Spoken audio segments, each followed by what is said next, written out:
Nous allons aujourd'hui étudier le gommage mécanique à grains. C'est un des gommages les plus connus, sur une base gel ou crème additionnée d'un agent exfoliant. Le gommage mécanique à grains est très utilisé par les consommateurs à domicile.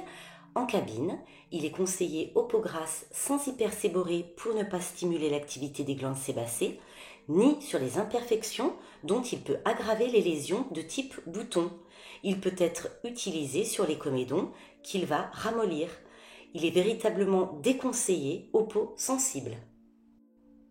Les actions de ce gommage est qu'il favorise le renouvellement cellulaire, il stimule la microcirculation et il affine le grain de peau. Les résultats, c'est une peau plus douce, un grain de peau affiné et net, ainsi qu'un teint frais et lumineux. La peau est donc prête à recevoir la suite du soin en cabine. Concernant le matériel dont vous aurez besoin pour cette étape, il vous faudra un gommage mécanique à grains avec un pinceau pour l'application, des produits d'hygiène pour les mains et pour le matériel, ainsi qu'une coupelle et une spatule pour prélever le produit.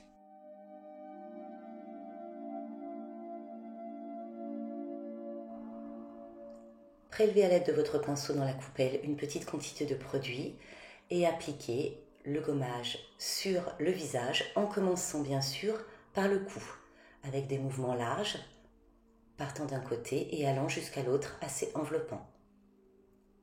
Remontez délicatement le long du visage.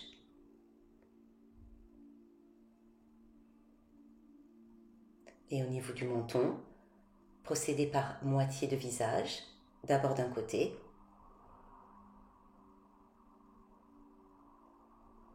Vous remarquerez que l'épaisseur est assez fine et régulière.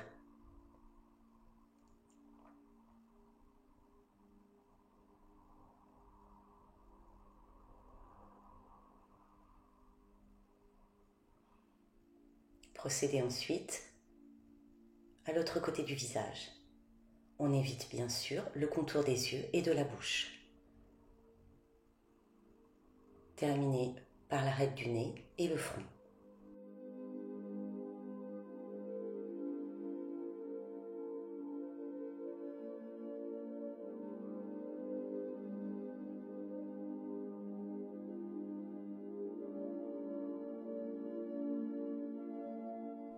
Pour le retrait, procédez à des effleurages réguliers, mouvements rotatifs, en partant toujours du cou et en remontant le long du visage.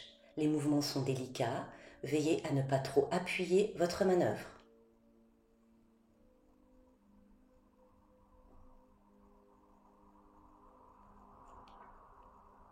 On insiste au niveau des ailes du nez. Souvent, une présence de comédon permet de ramollir la tête indurée et faciliter l'extraction. Ne pas oublier la lèvre supérieure et inférieure en évitant la muqueuse.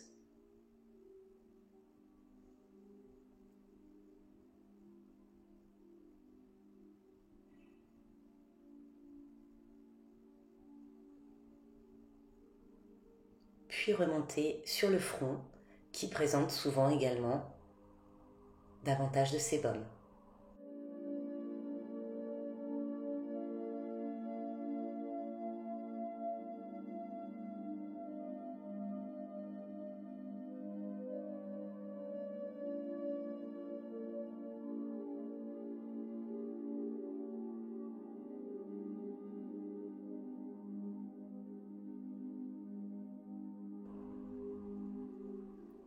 Une fois le gommage travaillé, on procède au rinçage à l'aide de vos éponges végétales imbibées d'eau.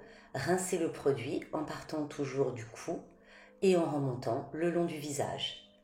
Le menton, la lèvre supérieure, le sillon nasogénien, le front. Veillez à ce qu'aucune trace de produit ne reste sur le visage à la fin de cette étape et renouvelez cette opération autant que nécessaire jusqu'à l'absence totale de petits grains sur la peau.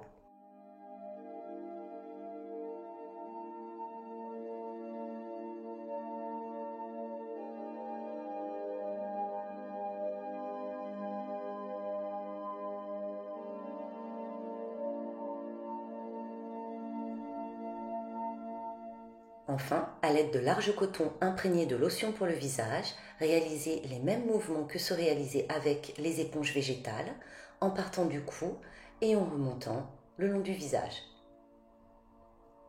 Ces mouvements sont larges et enveloppants. Ils permettent de retirer les traces éventuelles de produits, de rafraîchir et de neutraliser les effets desséchants du calcaire.